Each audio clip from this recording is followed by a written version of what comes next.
Hola, soy Marco Huerta y soy autor de este libro, Un pastor llamado Jesús.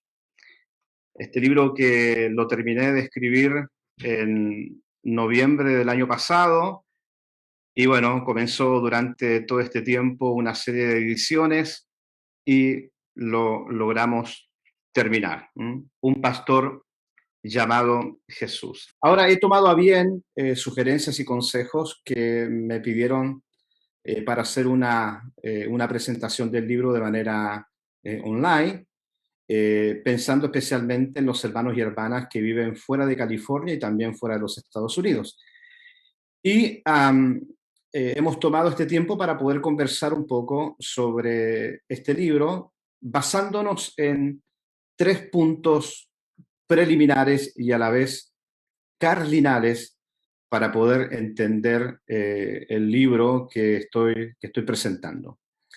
Y quisiera conversar sobre el porqué del libro, cuál es la tesis, el contenido, lo que estoy proponiendo, y también la utilidad que pudiéramos darle al libro. Mi padre leyó los primeros capítulos del libro y él se propuso inclusive escribir el prólogo, y en aquel momento tenía como unos 3 capítulos cuando él lo escribió. Él tenía el deseo de poder escribirlo una vez finalizado el libro, pero mi padre en el 2018 dirigió sus pasos a la casa del Padre, él falleció, y es por eso de que el libro está dedicado a la memoria de mi padre. Eh, y quiero leer algo que él escribe, que realmente en lo que él deja aquí plasmado, interpreta perfectamente lo que significa el libro. Él escribe: al autor de este libro lo he conocido desde siempre, Marco Huerta, mi hijo mayor. Y aunque no deja de asombrarme todo lo que ha desarrollado en torno a su llamado como maestro, puedo decir con propiedad de padre que su presente libro, Un pastor llamado Jesús, no solo representa un esfuerzo intelectual propio de su observación, sino también la presentación de su enriquecida experiencia como discípulo de Jesús. Marco escribe con la mente y el corazón, regalándonos de manera tan abierta su fascinación por Jesucristo, el líder espiritual más célebre de todos los tiempos.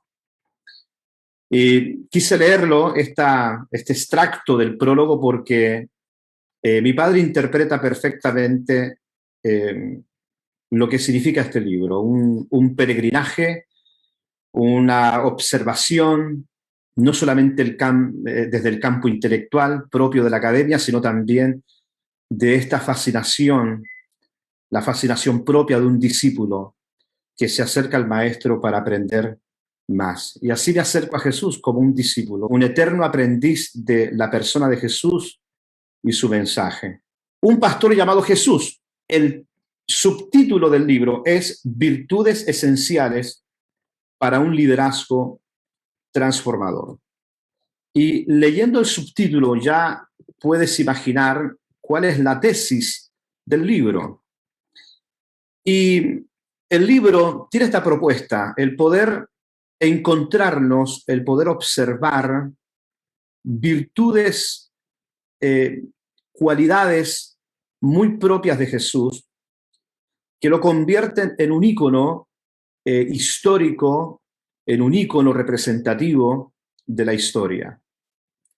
Jesús es un personaje fascinante, es un personaje que no solamente lo podemos abordar de manera teológica o lo podemos abordar desde la fe. Jesús representa una forma de entender la vida, representa un modelo de hombre. Y es por eso que Jesús desborda tanto atractivo, tanto deseo de observarlo de manera multidisciplinaria, porque como dije recién, no solamente pensamos de Jesús desde la fe, sino que también lo pensamos desde otras modalidades del saber. Es evidente que Jesús está presente incluso en los argumentos religiosos del Islam, del budismo, del hinduismo. Y aunque no compartimos el pensamiento de ellos, sin embargo, nos asombra saber de que Jesús no es una realidad periférica, distante, invisible, aún en otras religiones. Por lo tanto, Jesús lastimó la historia, lastimó las religiones y lo lastimó para bien. Es una herida que sana, que bendice. Es un ser concreto en la historia. Por eso de que este libro tiene que ver con esto, con mi observación, con mi mirada siempre entusiasta de la persona de Jesús. Lo miro, lo observo, lo aprecio, lo investigo, lo leo, no solamente encontrándome con el misterio que representa Jesús, que evidentemente hay un misterio divino en Jesús, pero también me fascina verlo como el ser humano, como el personaje concreto en la historia humana. Por eso que cuando leas el libro, te vas a dar cuenta de que abordo a Jesús desde el lado humano, desde esas virtudes humanas llevadas hasta la cima de la belleza, hasta la cima del deber. Resalto la humildad de Jesús, el gozo de Jesús y otras cualidades en ese camino hacia la excelencia, porque Jesús lleva todas las virtudes hacia la cima de la realización y de la existencia. Por lo tanto, este libro tiene que ver con un peregrinaje, tiene que ver con un asombro, tiene que ver con un amor, con un camino que transito desde niño y mirando a Jesús como un modelo cercano, como una figura que la contemplo como criatura contemplando al Creador, pero también como un modelo de hombre, cercano, íntimo, cotidiano. ¿Cuál es la tesis entonces? La tesis del libro es justamente proponer 7 virtudes, 7 cualidades que desde mi observancia son cualidades importantes, significativas para poder entender a Jesucristo como líder transformador. Evidentemente Jesús tiene un mar de cualidades y puede ser pensado no solamente desde 7 virtudes, sino 8, 9 y todas las que el Señor Jesús te inspire. Pero en lo personal quiero resaltar estas 7. Son la cualidad o la virtud del amor.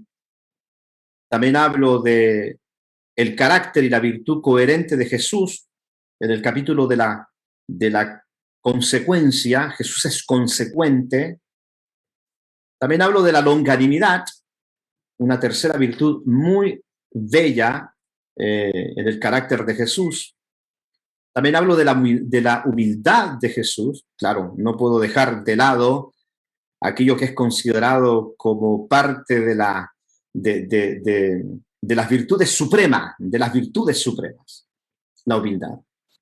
También hablo de la credibilidad, de la virtud de la fe, porque la fe lo tomo como una virtud que demuestra un sinnúmero de modalidades, porque la fe no solamente es gloriosa porque experimenta un milagro en la espera del milagro, la fe sigue siendo gloriosa aun cuando no existe el milagro, porque se manifiesta en otras modalidades como el gozo, como la sabiduría, como la templanza.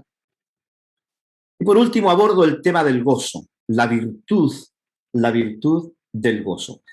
Cada capítulo tiene entre 4 a 5 subtítulos, subtemas, y están bien escritos en el sentido de que escribo con claridad pastoral y escribo con sensibilidad teológica para poder acercar esto de la manera más amena posible, de la manera más clara posible, la belleza de estas virtudes. Aunque está presente el lenguaje académico e intelectual, sin embargo, no prima, no es la base.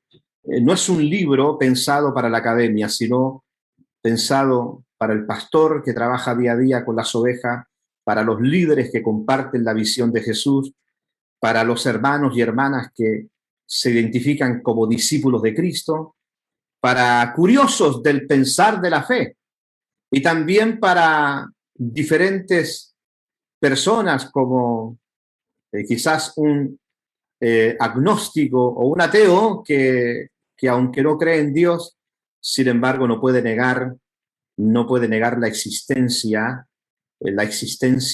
significativa de Cristo. Por lo tanto, lo abordo desde esas ópticas que creo que les va a ser una lectura muy interesante, porque trato de filosofar, de pensar estas virtudes. También en el libro hay una parte que le llamo el apéndice, los temas finales, y en ese libro resalto 5 estudios de mis padres, 3 temas desarrollados por mi papá y 2 temas desarrollados con mi mamá, porque mis padres fueron los que me enseñaron a pensar la fe, a amar la fe. Mi mamá me enseñó a predicar y a disfrutar esto de poder compartir la fe de Dios. Y mi padre me enseñó la belleza del mundo teológico, del mundo intelectual de la fe. Y ellos siempre tenían muchas agendas donde las llenaban de estudio. Y bueno, cuando mi papá falleció, me llevé 2 agendas, le traje 2 agendas y las leí y noté tanta riqueza que era importante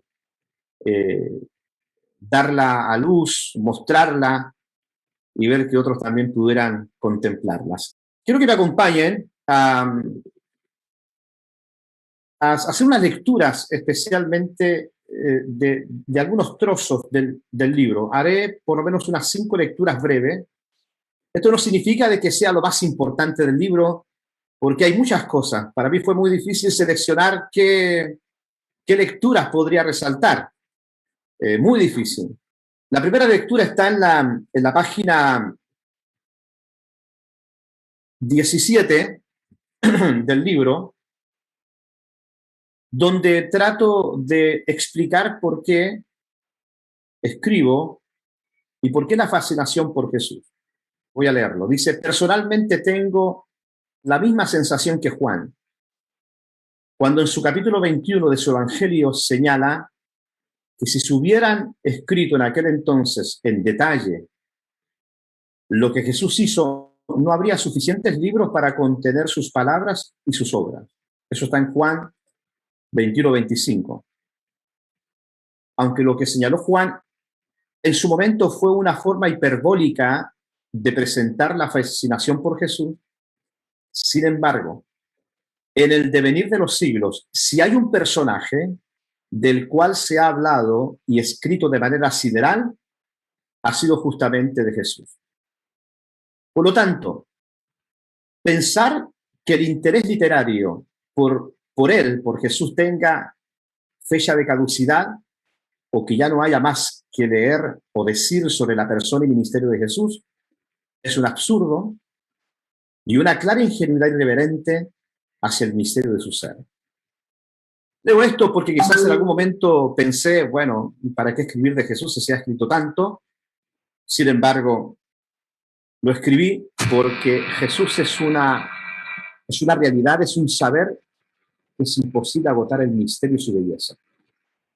Por lo tanto, escribo y muchos más seguirán escribiendo del personaje de Jesús, que es un tema inagotable. En la página 43 también hay otro párrafo que quiero resaltar, un párrafo breve, 43, y es sobre el tema del amor. Leo: el amor fue el nido de los actos justos de Jesús y la esencia maravillosa que ennobleció el ejercicio de sus dones.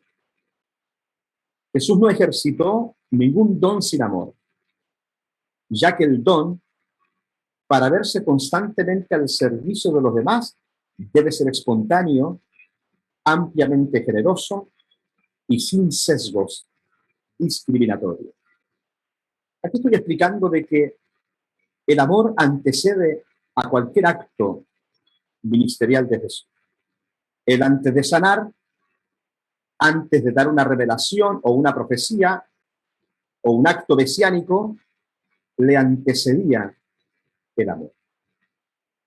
Y es parte del capítulo donde explico de que el amor antecede al don.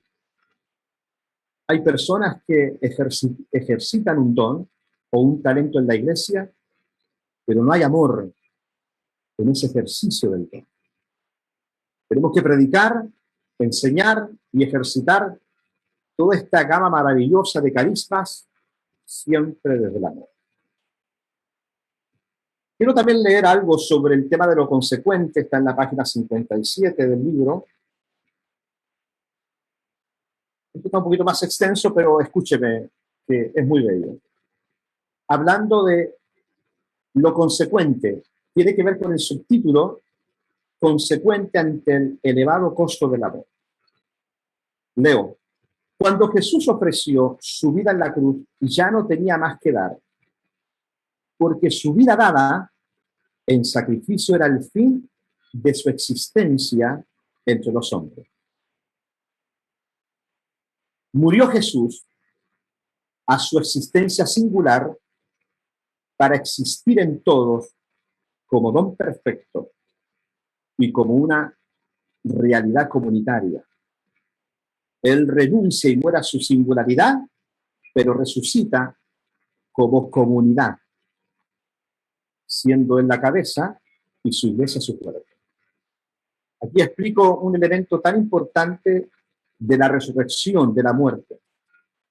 Jesús es un ser singular, pero manifestado de manera justamente comunitaria. Él resucita para multiplicarse, muere a su singularidad y se multiplica en todos nosotros y se transforma en comunidad. Cristo ahora es comunidad, es la comunidad. Él es la cabeza y la iglesia su cuerpo. Por lo tanto, es Cristo ahora es la comunidad.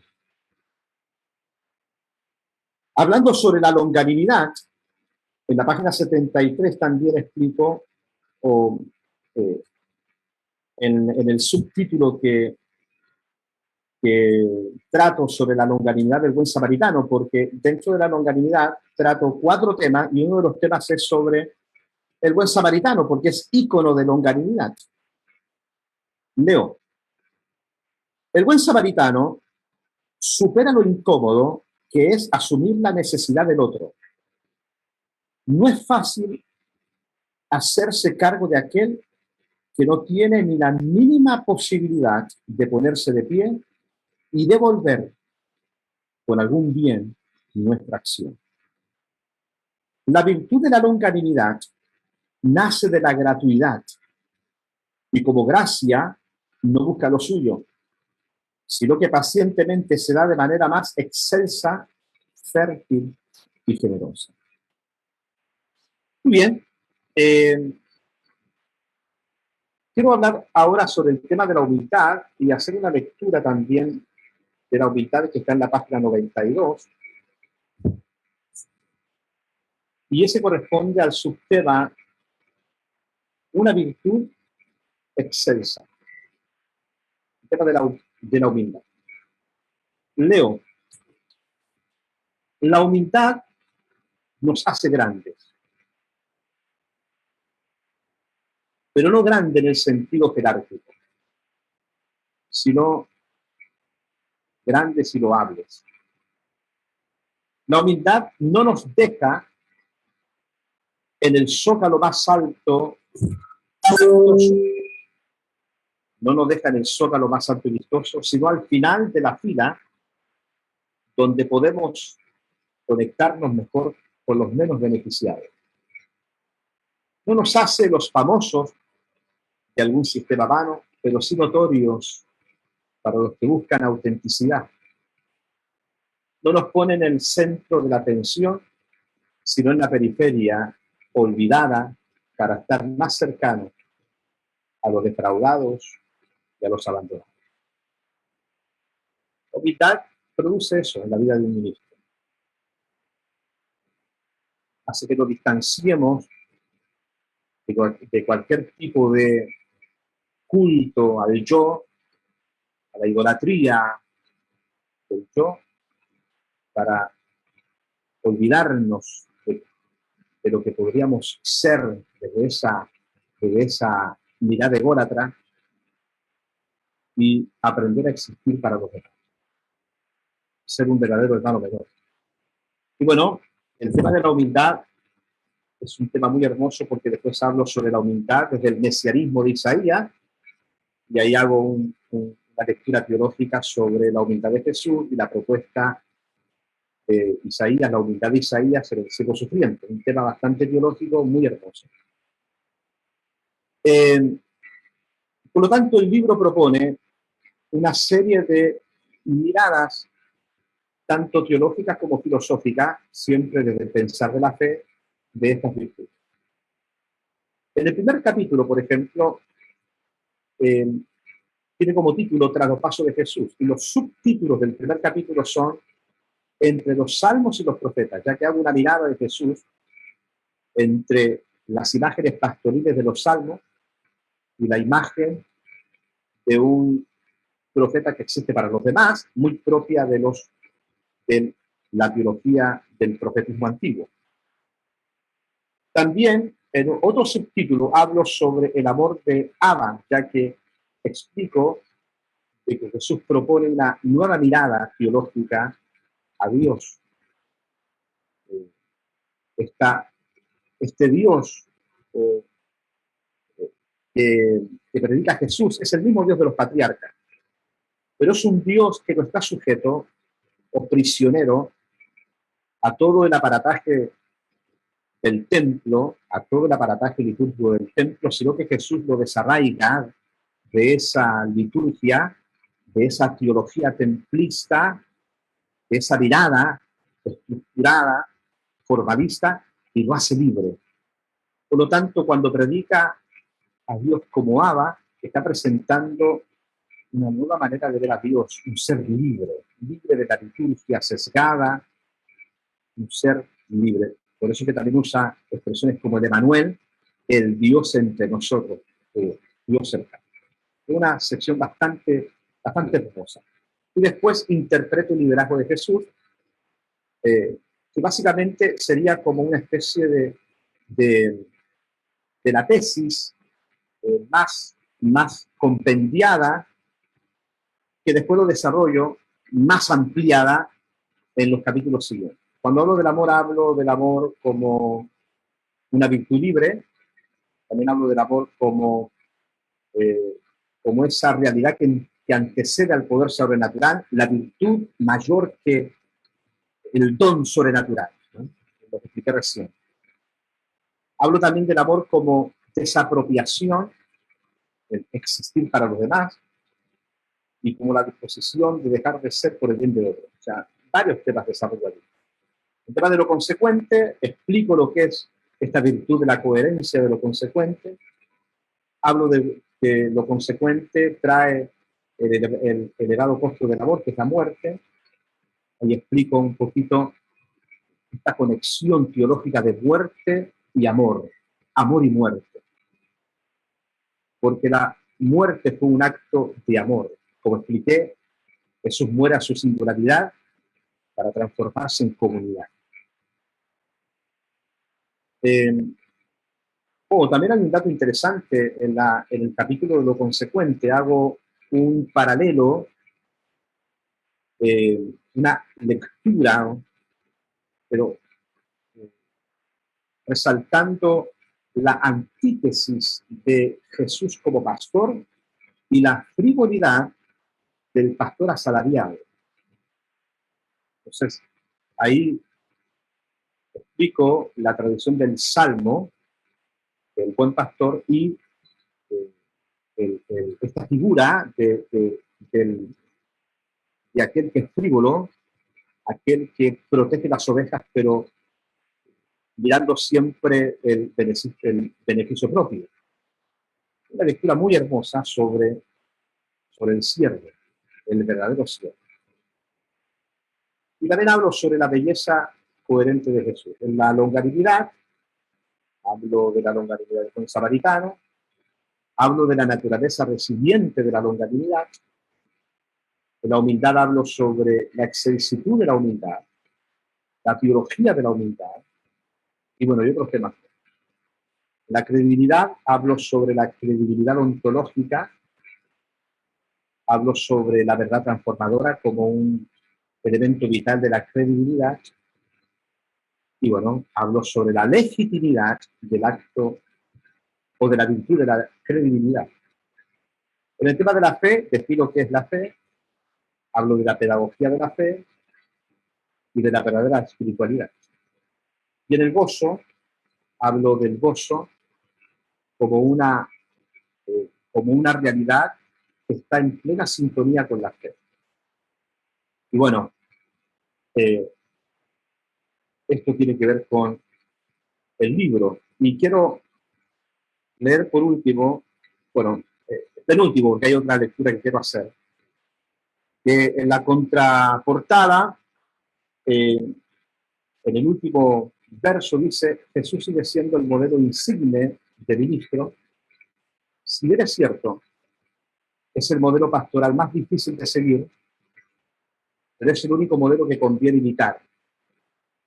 Además, es el único modelo que la Iglesia necesita para ser dirigida y la que garantiza la transformación de la vida.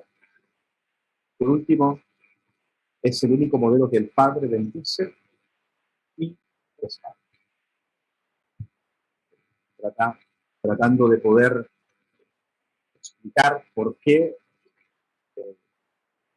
la naturaleza del libro, aún asumiendo la complejidad que lleva el tratar de interpretar a Jesús, tratar de explicar a Jesús o llevarlo a un papel, escribir de él, pero aún así es una tarea compleja pero hermosa. ¿Cuál es la utilidad del libro? Ya estamos en los minutos finales.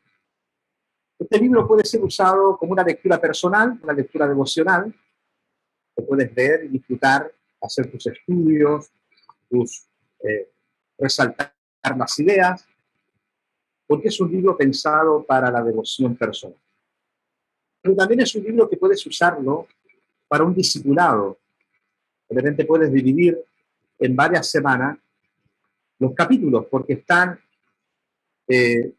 estructurados de manera que uno pueda darle una utilidad ministerial al libro.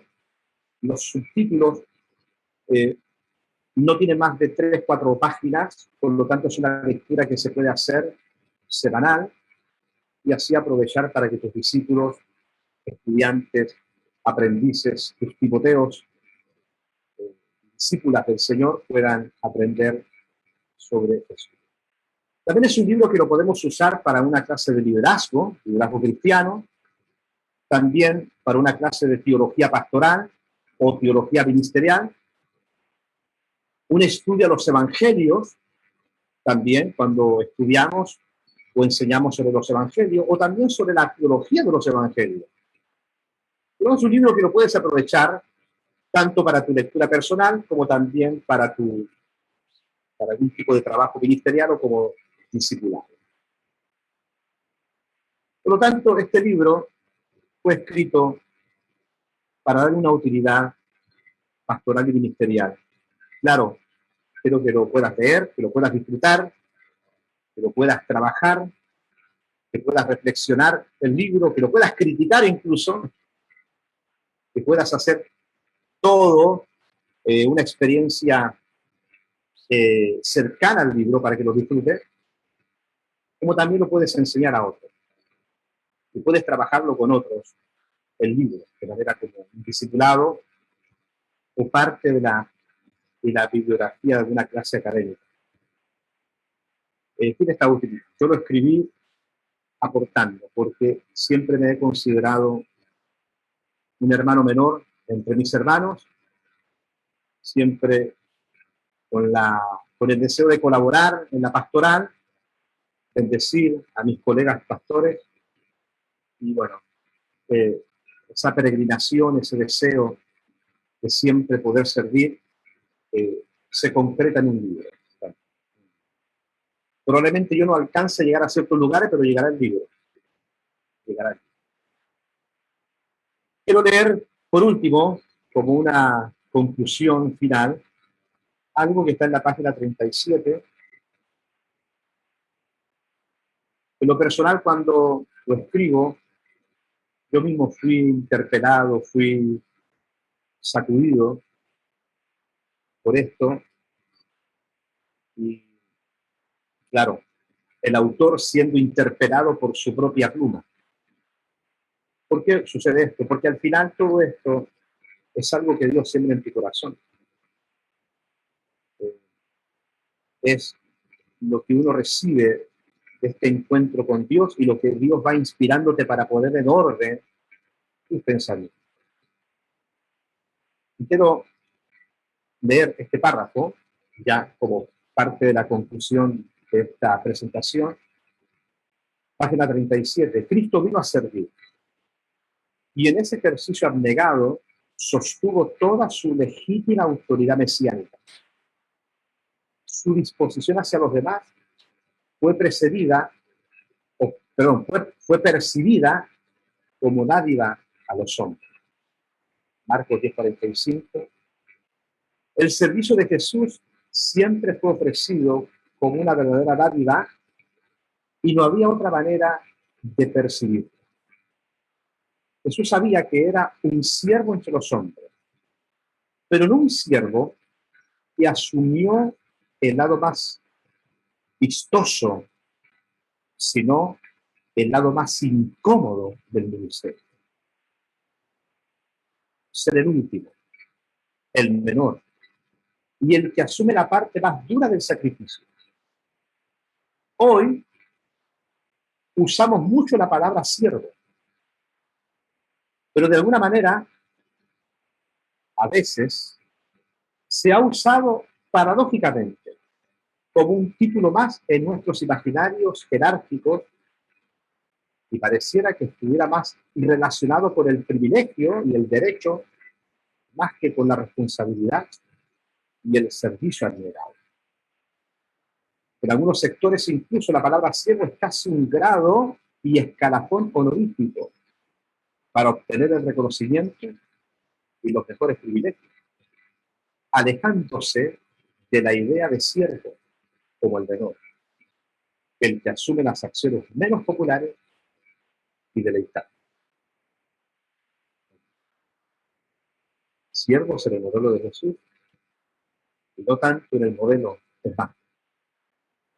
No más, en realidad, en el modelo de imaginario jerárquico.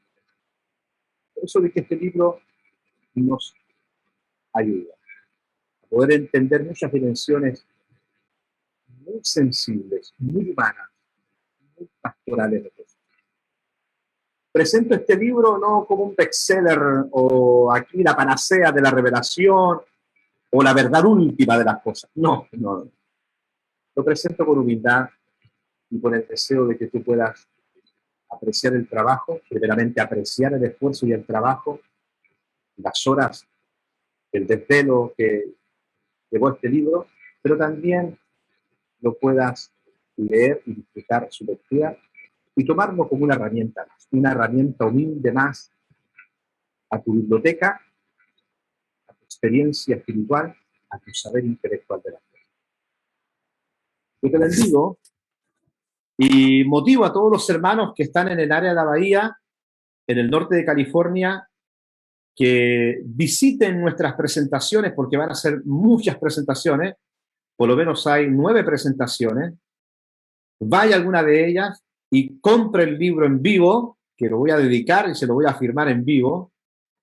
Y quiero saludarle, quiero que pueda usted estar allí y disfrutar de una conversación que va a ser mucho más amplia y mucho más intensa y mucho más participativa. Así que el día de mañana voy a dar razón y dirección y todos los datos de todas las actividades que hay en relación al libro, la presentación del libro. Y los que estén fuera de California, bueno, en cualquier momento le diremos las actividades que haremos en Miami, en Texas, sur de California, en varios lugares donde se abran las puertas y bueno, y quizás también fuera de Estados Unidos. Así que estamos ahí con el deseo. Este es un proyecto de familia porque mi esposa también me motivó en algún momento de sentir eh, desanimado, pero ella fue un motor que me inyectó tanta fuerza, invirtió en mí. Cuando me robaron la computadora, ella me regaló después una computadora y me dijo para que sigas tu libro.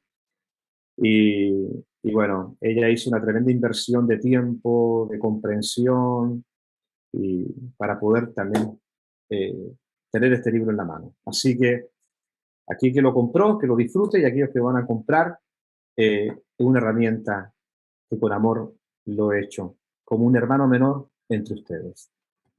Dios les bendiga y bueno, que el Señor pueda seguir fortaleciendo nuestras vidas. Me despido, un abrazo para todos